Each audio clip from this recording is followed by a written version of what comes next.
Good evening class. आज हम लोग हेनरी फ्यूल्स के 14 प्रिंसिपल्स के बारे में पढ़ेंगे। हेनरी फ्यूल्स ने अपने 14 प्रिंसिपल्स दिए हैं, उनके बारे में हम डिस्कस करेंगे। सो ये क्लास 12 बिजनेस स्टडीज़ का सेकंड चैप्टर है, द प्रिंसिपल ऑफ मैनेजमेंट। आज हम क्या क्या पढ़ चुके हैं, पहले एक बार उसके बारे में डिस्कस कर लेते हैं। फर्स्टली तो हम मीनिंग ऑफ द प्रिंसिपल्स पढ़ चुके हैं। सेकंड थिंग, हम nature's characteristics of the principle of management पढ़ चुके हैं। एज ऑल्सो हम सिग्निफिकेंस ऑफ मैनेजमेंट पढ़ चुके हैं। और आज हम पढ़ने वाले हैं Fayol's theory. Basically Henri Fayol's ने आपको 14 प्रिंसिपल्स दिए हैं। So now we are going to discuss about the Fayol's theory as well as the 14 principles of the Fayol's. Let's start it. हम लोग मीनिंग पढ़ चुके हैं, फिर हम नेचर एंड कैरेक्टरिस्टिक्स भी पढ़ चुके हैं। Also importance of the principle of managements हम ये भी डिस्कस कर चुके हैं, सारे importance of principles of management. Now we are going to start about the Henri Fayol's 14 principles. Henri Fayol's के 14 प्रिंसिपल्स के बारे में हम आज डिस्कस करेंगे। तो फर्स्टली हेनरी फ्यूल्स के बारे में क्या लिखा गया है उसके बारे में हम थोड़ा सा स्टडी कर लेते हैं।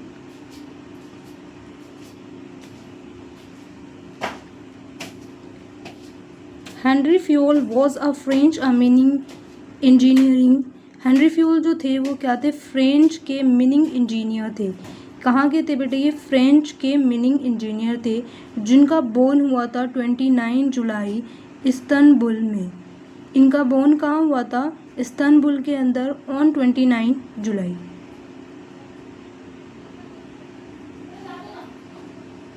उसके बाद इन्होंने लिखा है जो कि टर्की में है। इस्तांबुल कहाँ पर है? टर्की में है। हेनरी फ्यूल जो है वो फ्रेंच मीनिंग इंजीनियर हैं, जिनका बोर्न हुआ था 29 जुलाई इस्तांबुल के अंदर, जो कि ये कहाँ पर स्थित है बेटे? टर्की में है।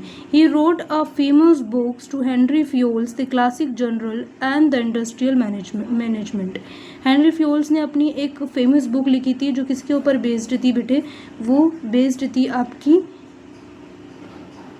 किसके ऊपर थी? Classic general and the industrial management.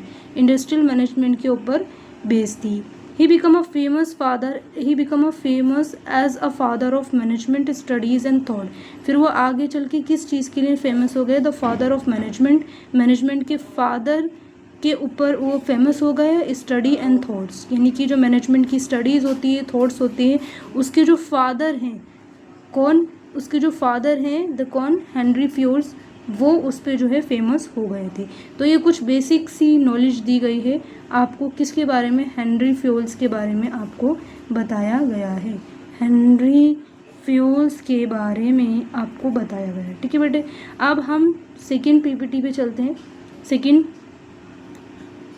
Slide पे चलते हैं। It's not PPT, second slide पे चलते हैं और हम डिस्कस करते हैं about the 14 principles of management.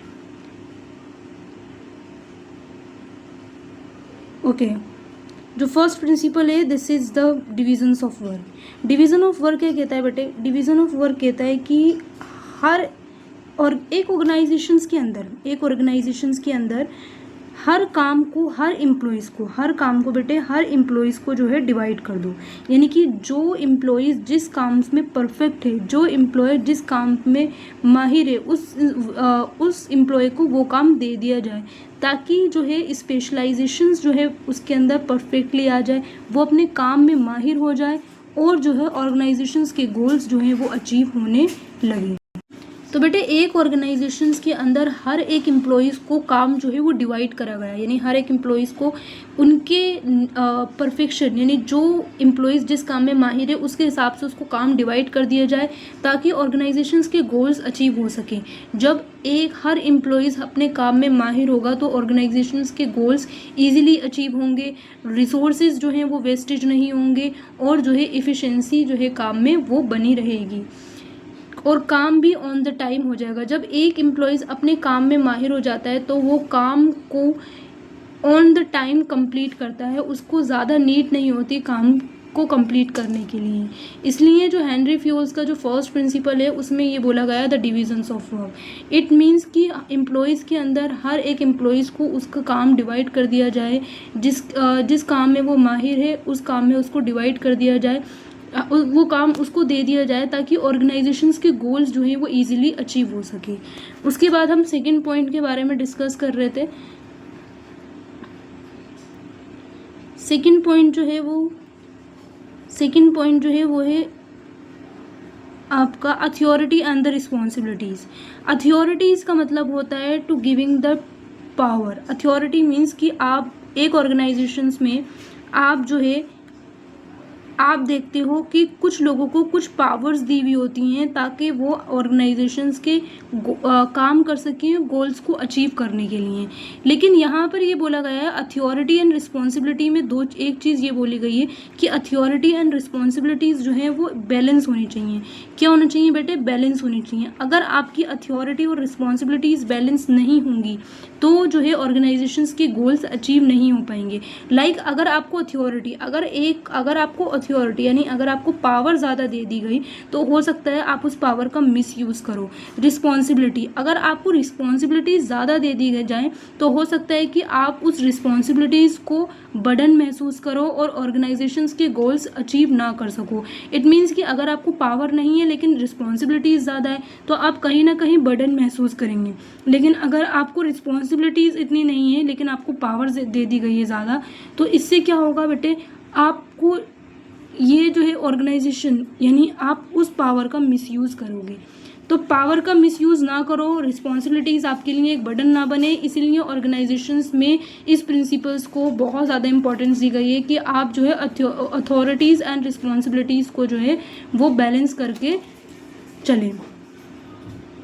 उसके बाद जो थर्ड पॉइंट है वो है डिसिप्लिन्स। एक ऑर्गेनाइजेशंस के अंदर डिसिप्लिन क्या होता है बेटे के लिए?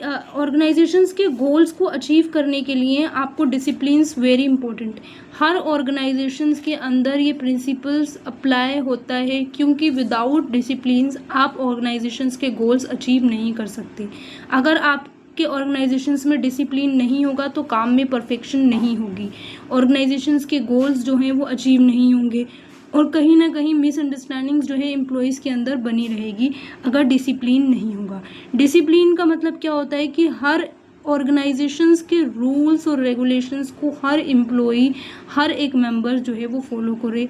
This is called the discipline. अगर ऑर्गेनाइजेशंस के रूल्स एंड रेगुलेशंस जो है अगर हर एक एम्प्लॉइज़ फॉलो करेगा तो जो है डिसिप्लिन बना रहेगा और ऑर्गेनाइजेशंस के गोल्स जो हैं वो अचीव होंगे। हमारा जो टारगेट होता है वो होता है ऑर्गेनाइजेशंस के गोल्स को अचीव करना। इसीलिए हम हेनरीज फ्यूल्स की प्रिंसिपल्स को स्टडी कर रहे हैं ताकि वो हमें हेल्प करे ऑर्गेनाइजेशंस के गोल्स को अचीव करने के लिए, जिसमें से उन्होंने ये बताया गया the disciplines is a very important अगर आप ऑर्गेनाइजेशंस के गोल्स को अचीव करना चाहते हो। उसके बाद है unity of the command. Unity of the command क्या कहता है बेटे? यूनिटी ऑफ द कमांड कहता है कि एक ऑर्गेनाइजेशंस के अंदर एक बॉस होना चाहिए। इट मीन्स कि ऐसा नहीं हो कि ऐसा ना हो कि एक एम्प्लॉइज़ को 3 से 4 बॉस गाइड कर रहे हैं। 3 से 4 बॉस अगर एक एम्प्लॉय को गाइड करेंगे तो जो एम्प्लॉइज़ होगा वो सबसे ज़्यादा कंफ्यूज रहेगा कि किसका काम पहले करे और जो है काम में परफेक्शंस नहीं आएगी, मिसअंडरस्टैंडिंग बनी रहेगी। ये सारी चीज़ें एक एम्प्लॉइज़ फेस करेगा अगर एक ऑर्गेनाइजेशन के अंदर एक एम्प्लॉइज़ को कंट्रोल करने वाले 3 से 4 बॉस होंगे।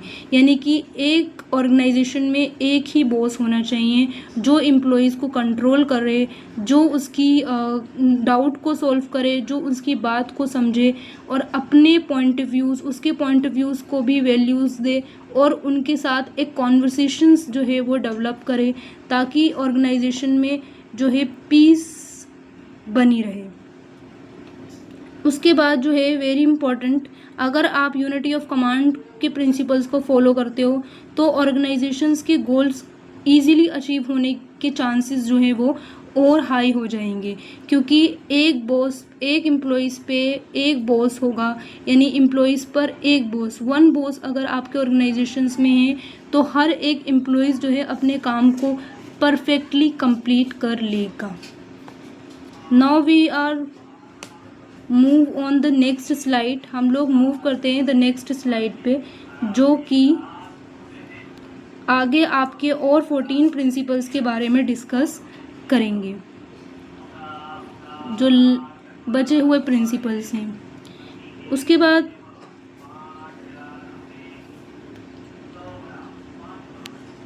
उसके बाद हम लोग डिस्कस करते हैं the subordinate of the individual interest to general interest, a very important point in the organisations.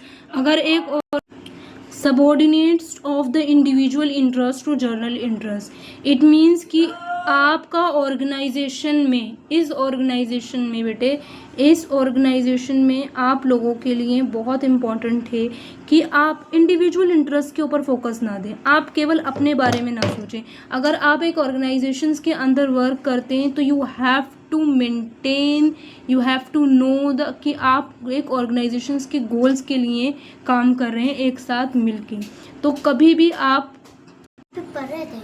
Individual subordinate of the individual interest to the general interest, it means कि आप एक ऑर्गेनाइजेशन में केवल अपने बारे में ना सोचें। आप एक ऑर्गेनाइजेशंस में आते हो तो ऑर्गेनाइजेशंस के गोल्स के बारे में सोचें, ऑर्गेनाइजेशंस के गोल्स कैसे अचीव होंगे, किस तरीके से सभी मिलजुल कर काम करेंगे ताकि ऑर्गेनाइजेशंस के गोल्स अचीव हो जाएं। केवल अपना ना देखें। आप ऑर्गेनाइजेशंस के अंदर आते हो ऑर्गेनाइजेशंस के गोल्स को अचीव करने, जब आपके ऑर्गेनाइजेशंस के गोल्स अचीव हो जाएंगे तो आपको खुद ब खुद आपको भी जो है बेनिफिट होगा, आप भी इम्प्रूव होंगे, आपको भी जो है प्रमोशन होगा अगर ऑर्गेनाइजेशन ग्रो करेगी तभी। इसीलिए आपके माइंड में इंडिविजुअल इंटरेस्ट नहीं होना चाहिए बल्कि एक जनरल इंटरेस्ट होना चाहिए। एक ऑर्गेनाइजेशंस के गोल्स को अचीव करने के लिए आपको एकजुट होना है। उसके बाद हम बात करते हैं the unity of the direction. Unity of the directions का मतलब क्या होता है कि सभी एम्प्लॉयज़, हर कोई जो है एक ही डायरेक्शन में चले। एक ही डायरेक्शंस मतलब कि अगर हर एम्प्लॉयज़ एक ही डायरेक्शन में चले, एक ही गोल्स को अचीव करने के लिए हर एम्प्लॉयज़ जो है एक साथ मिलजुल कर काम करें, तभी जो है ऑर्गेनाइजेशंस के गोल्स अचीव होंगे जब सबका डायरेक्शन एक होगा। पहले आपने एक गोल सेट करा, एक टारगेट सेट करा, उस टारगेट को अचीव करने के लिए जब सभी एम्प्लॉयज़ एक ही डायरेक्शन में वर्क करेंगे तो ऑर्गेनाइजेशंस ग्रो करेगा, ऑर्गेनाइजेशंस के गोल्स अचीव होंगे, और जब ऑर्गेनाइजेशंस जो है ग्रो करेगा, गोल्स अचीव हो जाएंगे, तब आप दूसरा टारगेट यानी नेक्स्ट टारगेट आप जो है सेट करो, उसको अचीव करने के लिए फिर से एक यूनिटीज़ में काम करो। ये कहलाती है यूनिटी ऑफ डायरेक्शन। एक ऑर्गेनाइजेशंस को गोल अचीव करने के लिए यूनिटी ऑफ डायरेक्शंस बहुत ज़्यादा इम्पोर्टेंट होती है। उसके बाद बात करते हैं इनिशिएटिव मतलब क्या होता है बेटे कि एक ऑर्गेनाइजेशंस के अंदर एम्प्लॉयज़ जो है वो काम करते हैं। एम्प्लॉयज़ को मोटिवेट रहने के लिए, एम्प्लॉयज़ को सेटिस्फाइड करने के लिए उनको इनिशिएटिव करते रहना चाहिए। यानी कि एम्प्लॉयज़ से एक कॉन्वर्सेशन करना चाहिए कि हाँ तुम बताओ इस टारगेट को अचीव करने के लिए किस तरीके से हम इस टारगेट को अचीव कर सकते हैं। यानी उनके पॉइंट्स को, उनके व्यूज़ को जो है वैल्यूज़ देनी है ताकि जो है एक पीसफुल इन्वायरमेंट डेवलप हो, एक अच्छा रिलेशनशिप जो है बॉस का और एम्प्लॉयज़ का बना रहे। ऐसा नहीं है कि आप अगर कोई एम्प्लॉयज़ खड़े होके कुछ पॉइंट्स बताता है या कुछ भी पॉइंट देता है तो आप उसको बोलो कि आपका ये पॉइंट बिल्कुल भी काम का नहीं है, रहने दो, आप मत बताओ, आप कुछ भी गलत बता रहे हो, ये सही नहीं। इस तरीके के पॉइंट आप उनको ना बोलें, बल्कि आप उनको मोटिवेट करें, उनको इनिशिएटिव करें ताकि वो बढ़ चढ़ के एक ऑर्गेनाइजेशन में हिस्सा लें। हर एक एम्प्लॉयज़ के पॉइंट को, हर एक एम्प्लॉयज़ के पॉइंट व्यूज़ को आपको वैल्यूज़ देनी है ताकि वो सेल्फ मोटिवेटेड रहकर काम कर सकें। उसके बाद आपका आता है remuneration to the person. Remuneration to the person का मतलब होता है कि एक ऑर्गेनाइजेशन के अंदर जो एम्प्लॉयज़ काम कर रहे होते हैं उनको कम से कम आपको रेम्यूनरेशन तो देना है, ताकि उनके अंदर एक सेल्फ डेवलपमेंट हो सके, ताकि वो जो एम्प्लॉयज़ हैं वो मोटिवेट रह सकें, वो मोटिवेट रहकर एक लंबे समय तक काम कर सकें। इसीलिए जो है आप अपने एम्प्लॉयज़ को रेम्यूनरेशन तो दो, उनको बोनस दो, उनको प्रमोशंस दो। ये सारी चीज़ें क्या होती हैं, एक एम्प्लॉयज़ को लंबे समय तक एक ऑर्गेनाइजेशंस में टिके रहने के लिए ये बहुत इंपॉर्टेंट है कि आप अपने एम्प्लॉयज़ को रेम्यूनरेशंस दो, टाइम टू टाइम उनको जो है प्रमोशंस दो, उनको बोनस, पर्क्स, ये सभी क्या होते हैं, द रेम्यूनरेशंस। इनसे क्या होता है, एम्प्लॉयज़ सेटिस्फाइड रहता है, सेल्फ मोटिवेटेड रहता है। ये सभी बहुत इंपॉर्टेंट होते हैं। उसके बाद हम बात करते हैं नेक्स्ट पॉइंट की, scalar change in gang plank.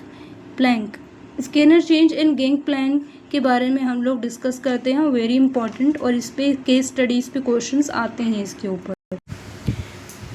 Scalar chain and the gang plank, अब इसके बारे में हम थोड़ा सा डिस्कस कर लेते हैं। ये मैं आप लोगों को बता देती हूँ, A B C D, एक सेकेंड थोड़ा छोटा छोटा करना पड़ेगा, A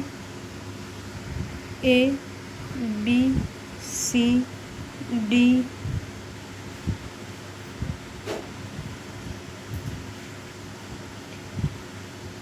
E F G।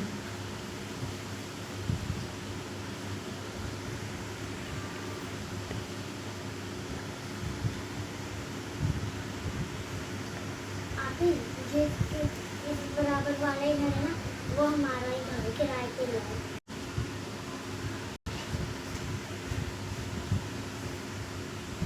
ये है आपका A B, ये बेटे A B C और ये D। अब इसको कहते हैं स्केलर चेंज। मतलब इनका कहने का मतलब ये होता है, हेनरी फ्यूल्स कह रहे हैं कि अगर एक ऑर्गेनाइजेशंस के अंदर कोई भी इंफॉर्मेशंस पास करनी है, कोई भी इंफॉर्मेशन से, तो वो स्टेप बाय स्टेप चलनी चाहिए। स्टेप बाय स्टेप मतलब कि पहले ए के पास वो इन्फॉर्मेशन है, ए बी को पास करे, फिर बी सी को पास करे, फिर इस तरीके से ई एफ, इस तरीके से जो है पास होना चाहिए, E A B C D E F G, इस तरीके से जो है इन्फॉर्मेशन जो है वो पास होनी चाहिए। लेकिन कभी कभार ऑर्गेनाइजेशंस में इमरजेंसी भी आती है, तो इमरजेंसी की वजह से आप जो है डायरेक्ट कोई भी बात है, कोई भी इंफॉर्मेशन से वो आप डायरेक्ट पास कर सकते हो। डी जो है वो डायरेक्ट इन्फॉर्मेशन शेयर कर सकता है जी को, अगर एक ऑर्गेनाइजेशन में इमरजेंसी है, क्योंकि कई बार ऑर्गेनाइजेशंस में इमरजेंसी आ जाती है जिसकी वजह से जो है इन्फॉर्मेशंस डिले ना हो, इन्फॉर्मेशंस सही जगह, सही व्यक्ति, सही इंसान के पास पहुंचने से लेट ना हो जाए, क्योंकि हर इन्फॉर्मेशन जब स्टेप्स फॉलो करेगी, हर किसी के पास जाएगी पास होती हुई, तो सही उस व्यक्ति तक इन्फॉर्मेशन पहुंचने में लेट हो जाएगा। तो इन्फॉर्मेशन पहुंचने में लेट ना हो, इसलिए ये डायरेक्टली आप इन्फॉर्मेशन को ट्रांसफ़र कर सकते हो। डी डायरेक्टली ट्रांसफ़र कर सकता है इन्फॉर्मेशन जी को। इस डायरेक्ट ट्रांसफॉर्मेशन ऑफ इन्फॉर्मेशन को कहते हैं द गैंग प्लान। क्या कहते हैं? Gang plan. क्या कहते हैं? Gang plan. इसको कहते हैं गैंग प्लान। ये बहुत ज़्यादा इम्पोर्टेंट होती है। कई बार एग्ज़ाम में क्वेश्चंस आते हैं केस स्टडीज़ के ऊपर, तो आपको ये चीज़ याद रखनी है कि गैंग प्लैंक क्या है, what is a gang plank. और अगर इन्फॉर्मेशन आप ट्रांसफ़र कर रहे हो डायरेक्टली, डी जी को ट्रांसफ़र कर रहा है, तो इसको क्या कहते हैं। किसी भी बेस पे, किसी भी तरीके से घुमा फिरा के आपसे क्वेश्चंस पूछे जा सकते हैं, लेकिन आपको अपने कॉन्सेप्ट को क्लियर करना है, ताकि आप एग्ज़ाम में आपका जो बेस है वो स्ट्रॉन्ग होगा, तो एग्ज़ाम में अच्छे से क्वेश्चंस अटैम्प्ट कर सकते हो। सो स्केलर चेंज क्या कहलाता है? जब एक इन्फॉर्मेशन हर किसी के पास होती हुई जाती है, this is called the scalar change. अच्छा, स्केलर चेंज होती है वो इसलिए इम्पोर्टेंट होती है ताकि हर एक एम्प्लॉई, हर एक व्यक्ति जो है उस इन्फॉर्मेशन से जो है, ऐसा ना हो कि कोई भी ऑर्गेनाइजेशंस में कोई भी ऐसे एम्प्लॉयज़ है जो ये कहे कि मुझे तो इसके बारे में पता नहीं था, ये कब हो गया, ये कैसे हो गया, तो ये कोई भी ऐसे ऑर्गेनाइजेशंस के अंदर कोई भी ऐसे एम्प्लॉयज़ खड़े होकर ना कहे, इसलिए ये इन्फॉर्मेशन हर किसी के पास होती हुई जाती है, ताकि हर कोई एक इन्फॉर्मेशन से अवेयर रहे, उसके बारे में जान सके और किसी भी तरीके की कोई भी मिसअंडरस्टैंडिंग क्रिएट ना हो, काम डिले ना हो। इन सारी चीज़ों को ध्यान में रखते हुए ये जो पॉइंट है, ये जो प्रिंसिपल है, ये बनाया गया। इस प्रिंसिपल्स को हर ऑर्गेनाइजेशंस जो है वो फॉलो करेगा तो ऑर्गेनाइजेशंस के गोल्स अचीव होंगे, किसी तरीके की मिसअंडरस्टैंडिंग क्रिएट नहीं होगी, एक अच्छा रिलेशनशिप जो है ऑर्गेनाइजेशंस के मेंबर्स के अंदर, मेंबर के बीच में बना रहेगा। तो ये भी पॉइंट बहुत इम्पॉर्टेंट है। उसके बाद हम नेक्स्ट पॉइंट पे मूव करते हैं। नेक्स्ट पॉइंट पे मूव करते हैं हम लोग, वो है आपका, अच्छा ये लास्ट के कुछ प्रिंसिपल्स बचे हैं, इनके बारे में हम डिस्कस कर लेते हैं। Centralisation and decentralisation. Centralisation and decentralisation का मतलब क्या होता है, कुछ ऐसे टॉप लेवल्स होते हैं, टॉप लेवल्स पे जो टॉप लेवल्स के जो टॉप लेवल्स के जो मैनेजर्स होते हैं, सीईओ होते हैं, ये सभी क्या करते हैं, ये कुछ पावर्स जो होते हैं वो डिस्ट्रीब्यूट्स कर देते हैं नीचे के लेवल्स पे। जो नीचे के लेवल्स होते हैं उन पे कुछ पावर्स जो होते हैं वो टॉप लेवल डिस्ट्रीब्यूट कर देता है। लेकिन कुछ ऐसे रूल्स होते हैं, कुछ ऐसे रूल्स होते हैं, कुछ ऐसी इम्पॉर्टेंट पावर्स होती हैं जिनको डिस्ट्रीब्यूट करने पे ऑर्गेनाइजेशंस के अंदर अगर वो डिस्ट्रीब्यूट करेंगे तो मिस यूज़ हो सकता है पावर का। तो उस पावर का मिस यूज़ ना हो, इसलिए टॉप लेवल उस पावर को अपने पास रखता है। केवल कुछ ही पावर जो है वो नीचे के लेवल पे डिस्ट्रीब्यूट करता है ताकि ऑर्गेनाइजेशंस ग्रो करता रहे, किसी भी तरीके की पावर का मिसयूज़ ना हो। तो जो भी पावर टॉप लेवल के पास होती है, दिस इज़ कॉल्ड द सेंट्रलाइजेशंस। जो पावर टॉप लेवल नीचे के लेवल में डिस्ट्रीब्यूट कर देता है, middle level and lower level के बीच में डिस्ट्रीब्यूट कर देता है, this is called the decentralisation. This is called the decentralisation.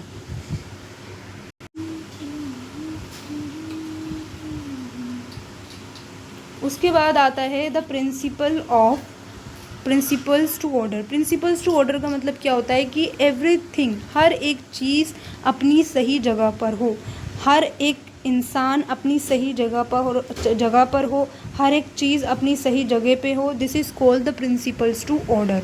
क्या कहलाता है बेटे ये? This is called the principles to order. ये प्रिंसिपल इसलिए इम्पॉर्टेंट है ताकि टाइम जो है वो आपका वेस्ट नहीं हो, टाइम आपका बच सके। अगर आप अपनी चीज़ों को सही जगह पे रखोगे तो ज़रूरत पड़ने पर आपको उसे ढूंढना नहीं पड़ेगा, जिसकी वजह से आपका टाइम वेस्ट नहीं होगा। द सेम थिंग ये चीज़ ऑर्गेनाइजेशंस के अंदर भी फॉलो होती है। अगर हर एक इंसान की पोजीशन जो है वो फिक्स्ड होगी, ऐसा नहीं है कि एक व्यक्ति जो है वो सेल मैनेजर में भी है, वो प्रोडक्शन मैनेजर में भी है, ये अगर एक ही व्यक्ति को हर एक डिपार्टमेंट में बैठा दिया जाएगा तो उस व्यक्ति को ढूंढना कितना मुश्किल होगा, टाइम वेस्ट होगा। अगर कोई इन्फॉर्मेशन उस व्यक्ति के रिगार्डिंग आई है, अब उसको ढूंढना पड़ेगा, अब उस इंसान को ढूंढो कौन से डिपार्टमेंट में बैठा है, उसका कोई डिपार्टमेंट फिक्स नहीं है, पता होगा तो आप डायरेक्टली उसके पास जाओगे, टाइम वेस्ट नहीं होगा, इन्फॉर्मेशन जो है वो सही जगह पे पहुंच जाएगी, काम अच्छे से होगा।